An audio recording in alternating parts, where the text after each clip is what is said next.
My name's Oscar, and we're Team 3.12 on bus. I don't know if you guys want to introduce yourselves. Giovanni, Chris, also Chris, Tyler. Zach. And we're going to be doing the Halliburton project, which is going to be the testing, the environmental testing. The project scope basically is going to be, we're tasked with having the functionality for different users to go ahead and schedule different testing around the facilities. It's a variety of different things. They're all related to drilling. Say it loud, please. And yeah, pretty much it said, like, we're gonna have work requests that different engineers are most likely gonna go ahead and send out for testing. They're gonna have to have different tasks as well. So these work requests can be not just one test, but multiple requests, and they could be at different times at different locations. The other thing that we're going to need to implement is we're going to have an easy way for them to view this.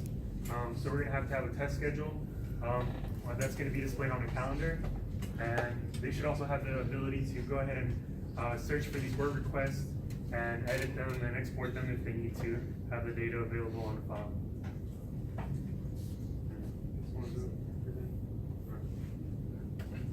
Okay. Basically, so I didn't put our project backlog all in one slide. So as far as like creating, viewing, and editing the tasks, we're going to go ahead and make sure that, you know, as far as the task goes, you can see where the resource is coming from, how long the test is going to run for, the data that the test has generated so far in the log, and any links, any files that might be attached as well by the person who issued the test. The calendar view is basically going to be where you can view all the other scheduled tests that are running at the same time.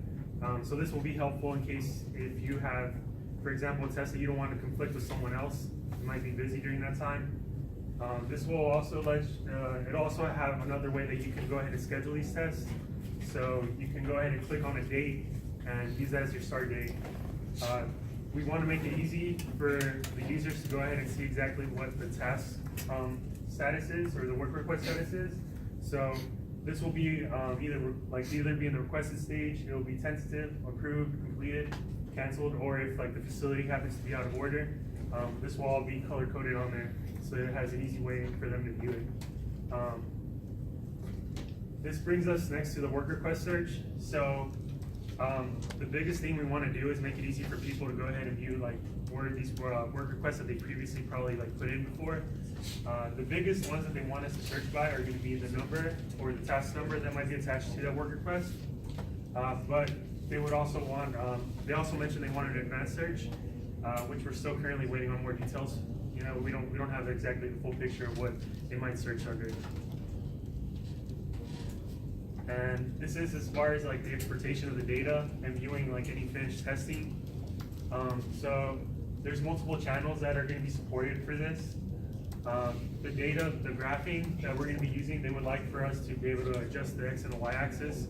So this allows for, like, I guess if you want to look at in more detail the data, like you can zoom in. The date range should also be something that they can adjust. They want to be able to see any live tests that are running as well. Like the the graphing should also be updated real time. And these are some other of the features that we're looking at implementing. So if you want to use like something like this more natural, like is it double clicking or scrolling in and out, this would be something else that we would be implementing. And as far as the first sprint goals, these are not really set in stone yet. We haven't had the chance to clear up some questions that we have for our sponsor. So at the moment, what we have is we're just going to set up like an authentication flow. We're going to go ahead and create like just like the basic outline of the website. So the dashboard and the homepage where you're going to land on. And we do want to go ahead and get started on the continuous integration. So that we can have like all our tests running and all the deployment, you know, ready to go, so we know exactly how to configure that. This ties in a little bit as well into the Docker files and the unit testing, which we'll be using throughout the whole project. So we really want to go ahead and get this started. And that's pretty much it.